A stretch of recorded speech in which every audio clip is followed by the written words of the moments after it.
Hi, everyone. Thank you for joining us today.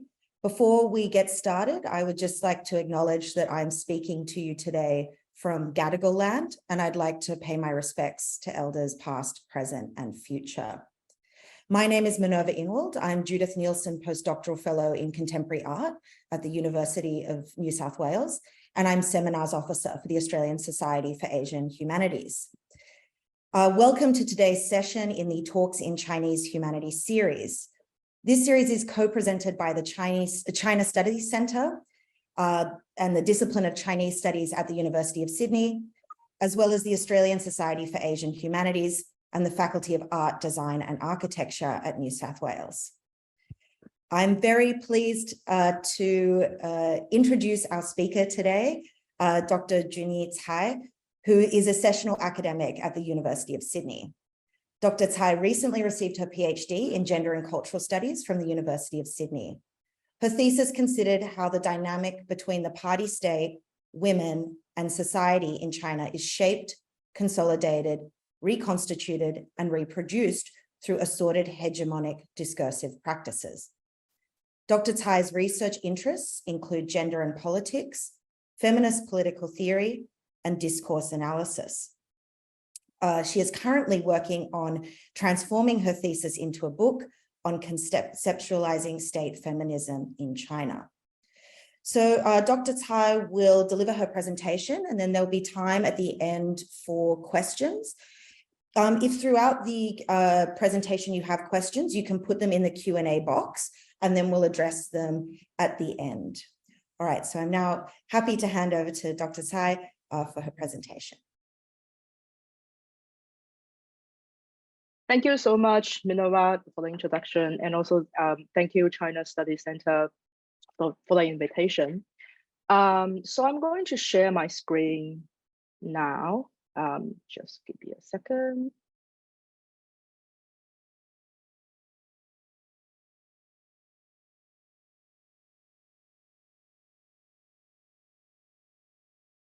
Okay. Can you see the share screen? Yeah, all looks great. Okay, great. Okay, thank you so much. Okay, so for today's talk, so because of the time, so it will be too ambitious to show the whole research. So instead, I'm going to talk about some of the main ideas and insights of mine from getting from this research. But first of all, I would also like to first acknowledge the traditional owner of the land on which I'm presenting today, the Gadigal people of the Eora Nation, and recognize their continuing connection to the land, waters, and culture. I pay my respect to the elders past and present. Okay, so state feminism is the main topic I'm going to talk about today. But state feminism as a political phenomenon has been used to study the relations between the state and women's movement. The term was first identified as both a driver and a product of feminist perspectives on a new set of society-state relationship to describe a product of the women's movement's engagement in policymaking and decision-making arenas. And later, scholars further developed the concepts and associating with women's participation in different governments and women's policy agencies. But in common usage and in more specific applications, the term state feminism is generally used to signify the efforts by women's agency, the policy agencies, to further the status of women by effectively pushing the state to achieve feminist goals. So theoretical analysis on the relationship between the states and feminism in China has only appeared in a handful of research texts. So few scholars in either Chinese or Anglophone scholarship have adopted the concept to discuss the gender politics in China. Some use this concept to describe socialist China achieving women's emancipation, adjusting the definition of state feminism. Other works directly use the term to refer to the All China Women's Federation, a mass organization established by the Chinese Communist Party in 1949. But in general, privileged scholarship has focused on the institutional aspects of state feminism alone. However, an exclusively institutional perspective of state feminism potentially overlooks the ways how the concept is discursively formed in different political and cultural contexts. So it's necessary to go beyond simply inspecting the effectiveness of women's institutions, but also to explore how the wider social cultural environment and political factors has shaped the relations between the state and feminism across different historic conjunctures. So conceptualizing state feminism in China requires us to examine the dynamic between the state and feminism and the context in which that relationship has developed. So drawing upon discursive and historical inquiries, my research engages with the internal logic of how state feminism is discursively formed in China.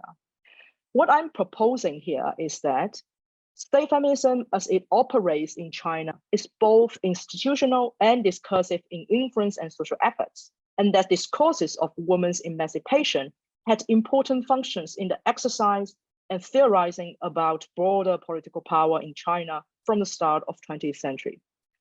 I argue that state feminism in China should not be understood simply as a substantially institutional operation, but also the product of a discursive field in which its meaning is continually signified by changing hegemonic discourses across periods of cultural and political change.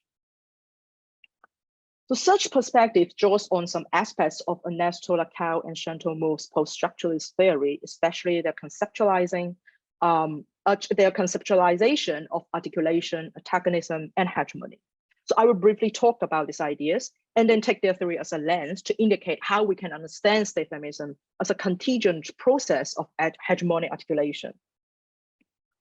So Laclau and Mouffe intend to describe social change and explain how particular discursive positions or elements manage to become meaningful, become a moment, or even widely accepted as truth or right as hegemonic.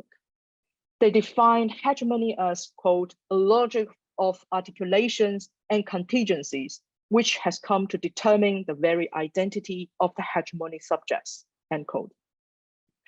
Articulations here is a form of discursive practice, which is external to social fragments themselves and remains contingent in that the connections between them are never fixed as moment within an underlying or situate totality. So different political elements as signifiers without fixed meaning are turned into moments when their meaning has been partially fixed within a discursive totality. This process of transforming elements into moments is intertwined with the constructions of social antagonism. Signifiers can only have partially fixed meaning when they are relationally embedded within a discourse.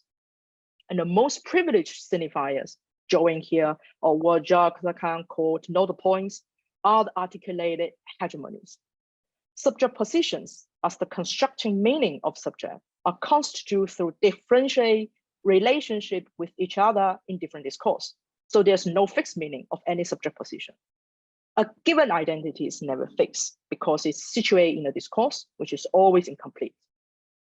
Thus, any social location or subject position is a matter of acting, combining, recombining, transforming and unifying, separating in a simultaneous hegemonic and anti-hegemonic configuration. Identity and subject positions exist in an antagonistic relation, but the two poles of the antagonism negates identity of the other. So following this logic, a fixed and closed society is impossible. No identities is ever fixed, and all subjects exchange in antagonism. So drawing on this conceptualization, we can understand that state feminism itself is constituted in a symbolic level, in a discursive field as a practice of articulation.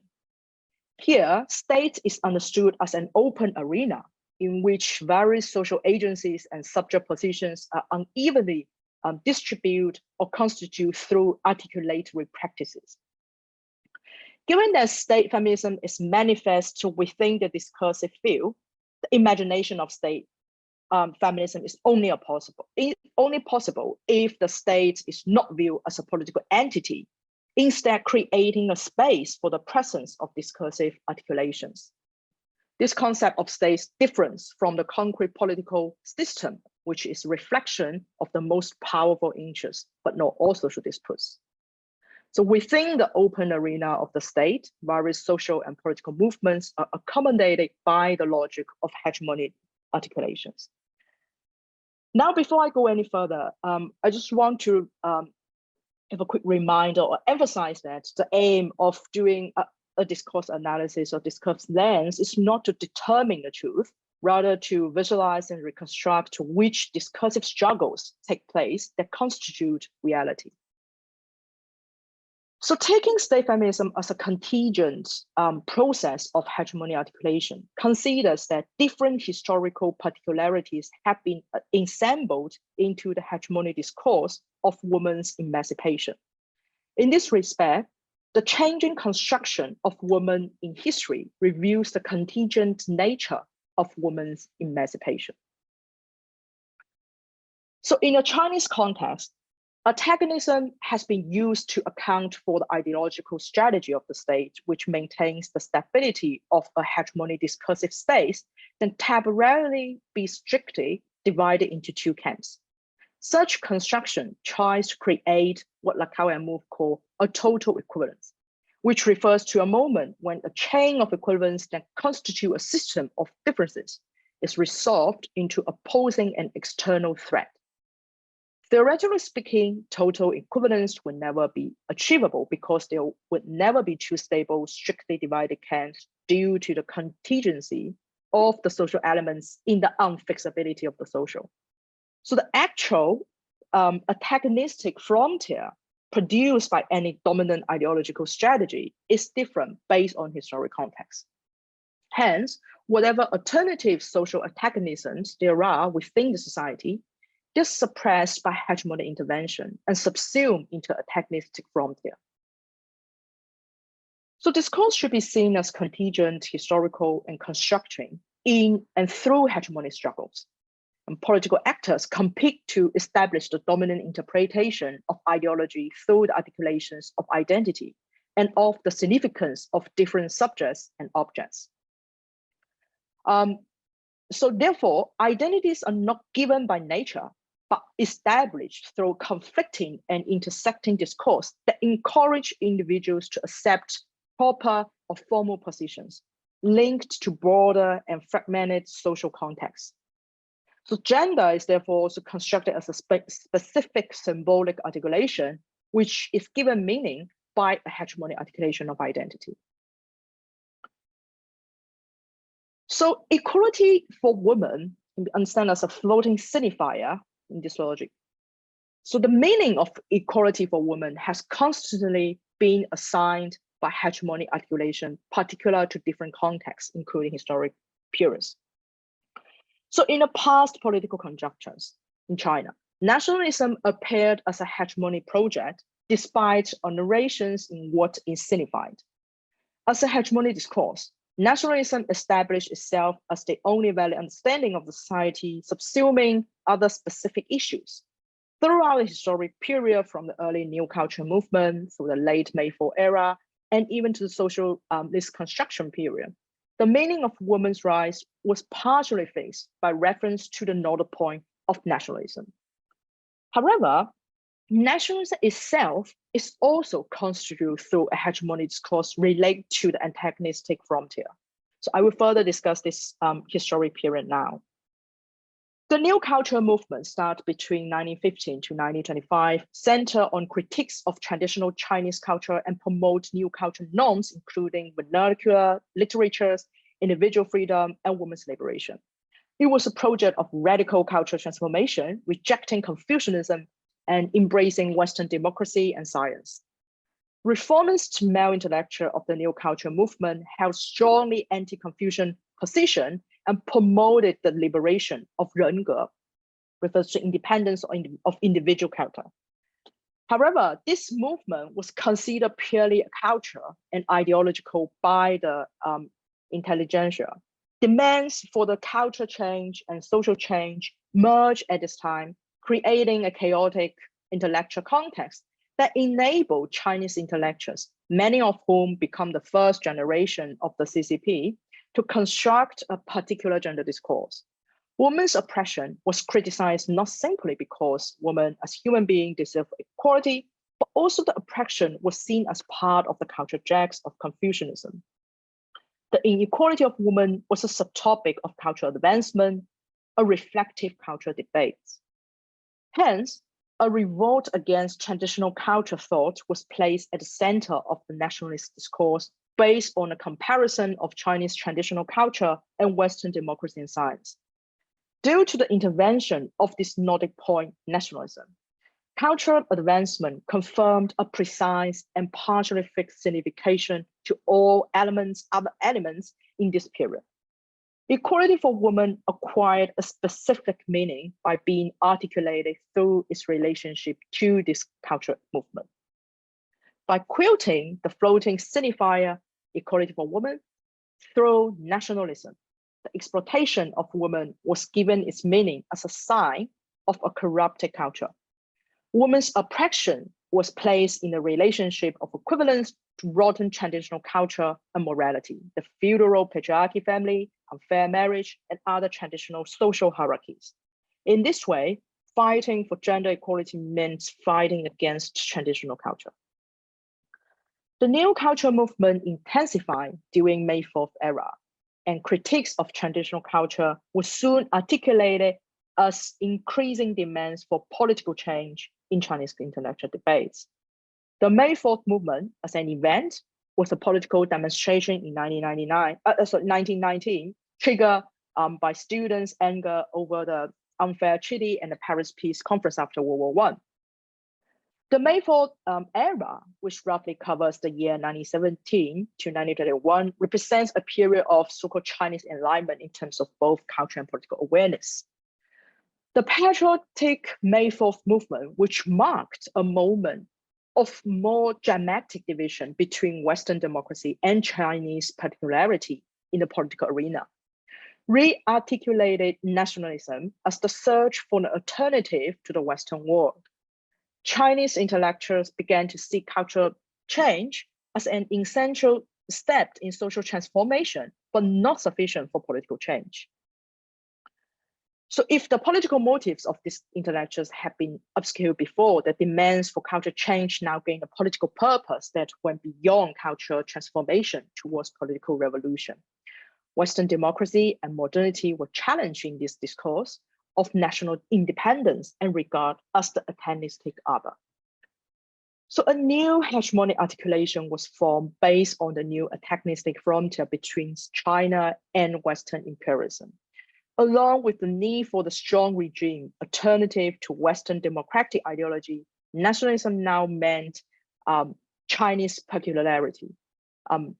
Equality for women when acquire a meaning through its relationship to political transformation, while equality for women was still could through nationalism, it was brought into a relationship of equivalence with, for example, education rights, participation in the political activism, and later socialist revolution engagement.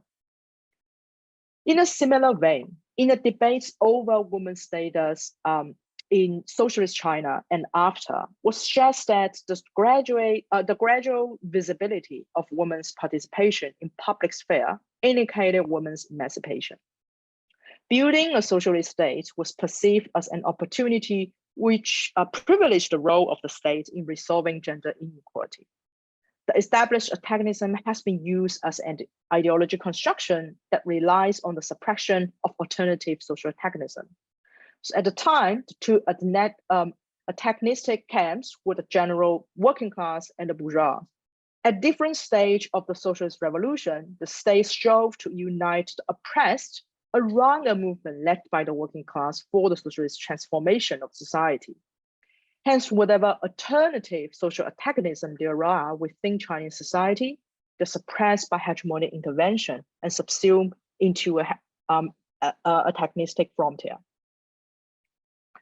So for example, during the socialist construction in 1950s, Chinese women were mobilized by the state by marginalizing the identity of women through a hegemonic intervention that favored the national identity of worker citizens. Chinese women were defined through their antagonistic relationship with the bourgeois, including the bourgeoisies, landlords, capitalists, private owner, etc.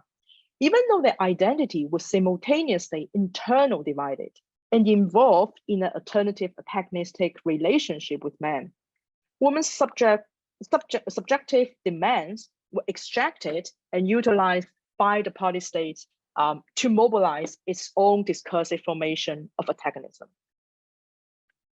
A typical example would be the land reform in 1950s.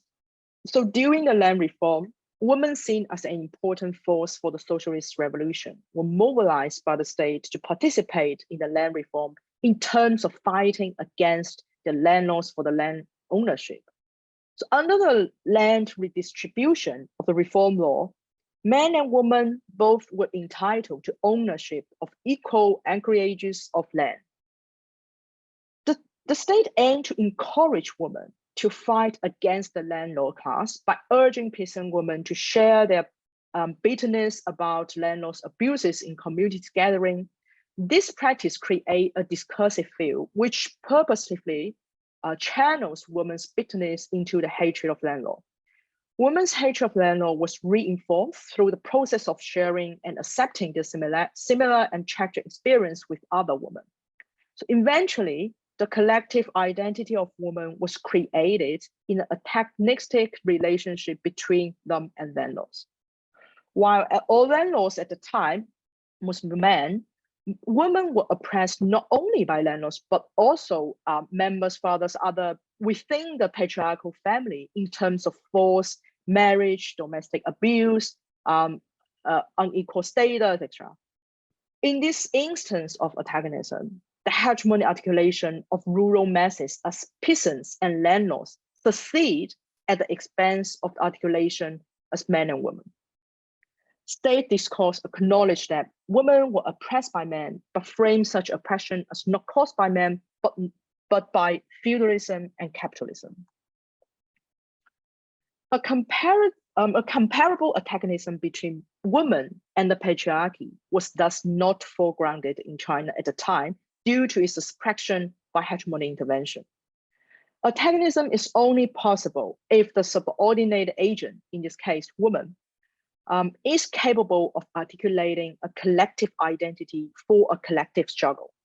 This is the point where the hegemonic intervention takes effort, and antagonism to patriarchy cannot be achieved where the identity of women is suppressed. Even though women's oppression was explicitly acknowledged by the state, gender antagonism was never truly provoked because of the intervention, the hegemonic intervention. So women as a category was assigned to various subject positions within the state's hegemonic discourse, and the target of women's struggle or the object or the woman's antagonism was also defined within this hegemonic discursive field. While embedding women's rights in a larger agenda does not necessarily damage the cause of women's advancement, the political reality becomes a recurring pattern. The agenda of women's emancipation itself was always evaluated in terms of its meaning, its scope, its specific agenda, and even its legitimacy. So a series of ongoing questions was thus created. Is women's emancipation a subject practically meaningful for social transformation? What determines whether women's emancipation is a world subject on the state's political agenda? If women are valuable in the context of current political demand, what should their contribution be? The answer to this question is never based on women's specific social circumstance and situation, but on political needs. So feminism is generally understood as an individual collective identity, which must refer to experience, right? Women's experience in general. This does not explain how and why the collective identity of women was achieved in any particular political context. In China's case, the discursive articulation of women crafted by the male intellectual has significant influence at the beginning of the new cultural movement because of its challenge to the deep-seated Confucian standard of the gender roles. So while the movement was a revolution, can be seen a revolution point of women's emancipation. Such a hegemonic articulation was only possible because it was developed by male intellectuals who held the power of discursive formation. In such discourse, Chinese men in the state's historical narrative were celebrated as progressive intellectuals, playing a pivotal role in awakening Chinese women's awareness and consciousness. Women will not be emancipated from men, but led by men towards emancipation. Consequently, while equality for women was one of the state's major agenda, the strategy of women's empowerment lacked any substantial antagonism. Hence, Chinese women's struggle faced a critical problem. Women's collective struggle for their identity was unable to transform the problems of subordination into signs of antagonism. Hence, the problem is not that gender awareness is less available to Chinese women. It is how to transform that awareness into a side of antagonism by starting to question the nature of consent in relation to patriarchy. Practical ideas about being a woman are derived from their own gender experience, but these practical ideas are constantly being shaped into new forms and meanings by hegemonic intervention. The nature of women's oppression in China has continually changed in ways reflected in women's daily life, everyday lives. The multiple sides of oppression and their intersections with other subject positions should not be overlooked. This plurality of experience is a reminder that we need to incorporate women within the subaltern groups in which women's consciousness is developed from their oppressed experience between the past and the present moment. In China's case, Chinese women's collective identity was formed not by the emergence of a new subjective awareness, but through the resonance of everyday experience of oppression. In a battle of women's equality, Chinese women's demand has not yet been successfully articulated to a real chain of equivalence with other demands. However, new space for resistance have been created, not by appealing to the universal notion of gender consciousness, but by challenging highly particular forms of subordinations. This change is an indicator of how the floating signified woman could enable new space for representation within the context of hegemonic intervention, which prevent unified collective identification. Hence, the consciousness of being a woman did not constitute a unity. It was formed by the empathy arising from forms of oppression. Such unity revealed that the emergence of collective identity involved articulation of multiple experiences of oppression within the hegemonic discourse. So while I have kind of proposed an alternative post-structuralist perspective or how we understand Chinese state feminism and women, this is by no means to deny the workings of feminism within the state.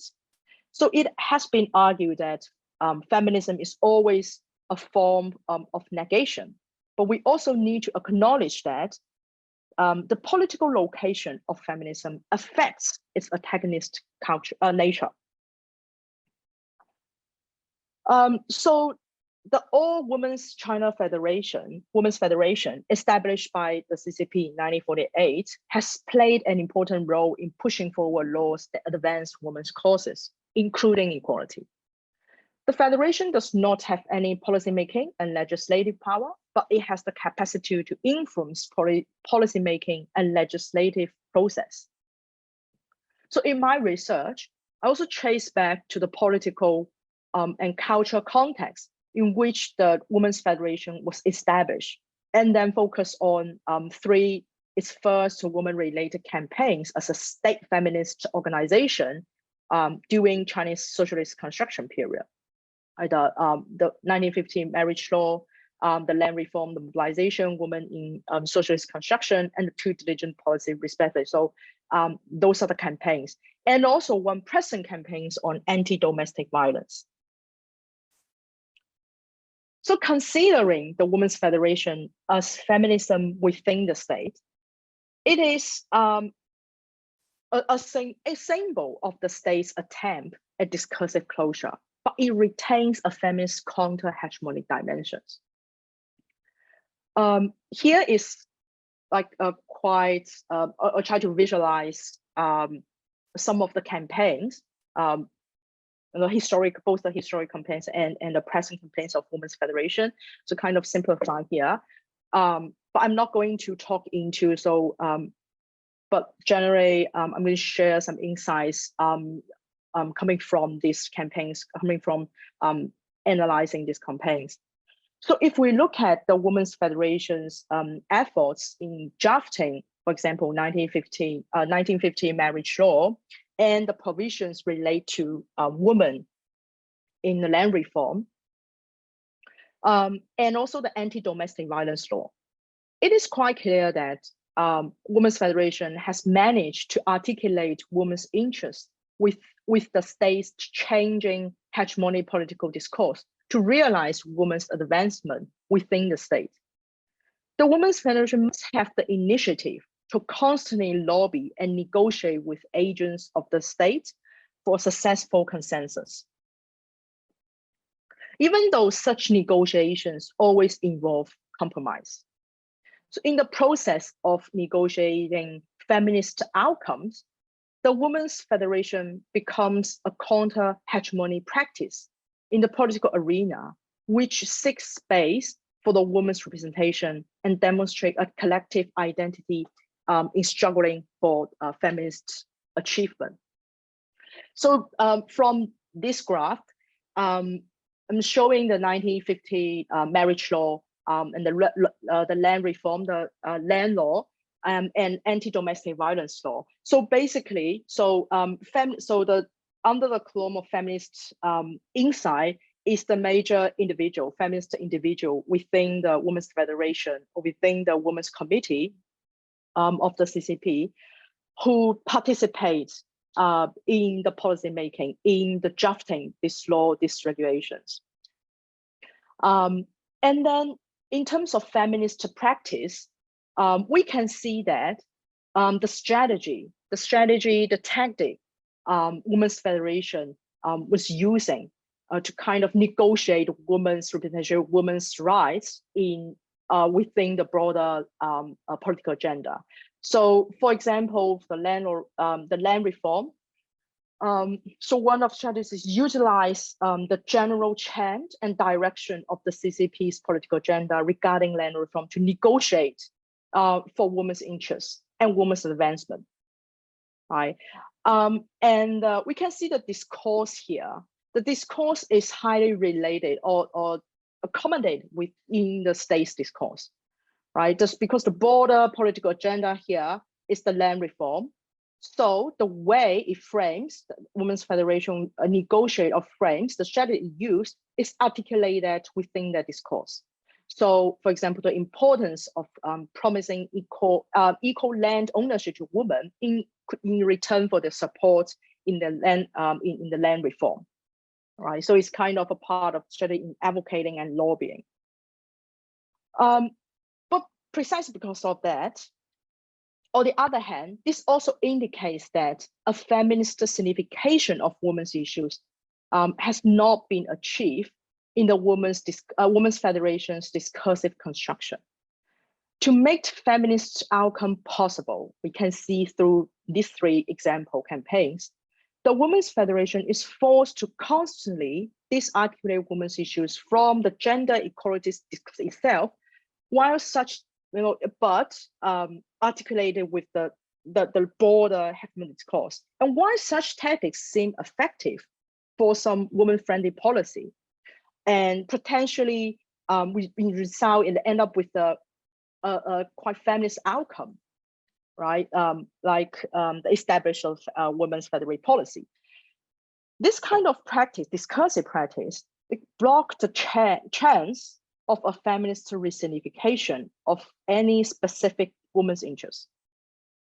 So the meaning, the meanings of issues become fixed by the women's federation itself during this hegemony articulatory process.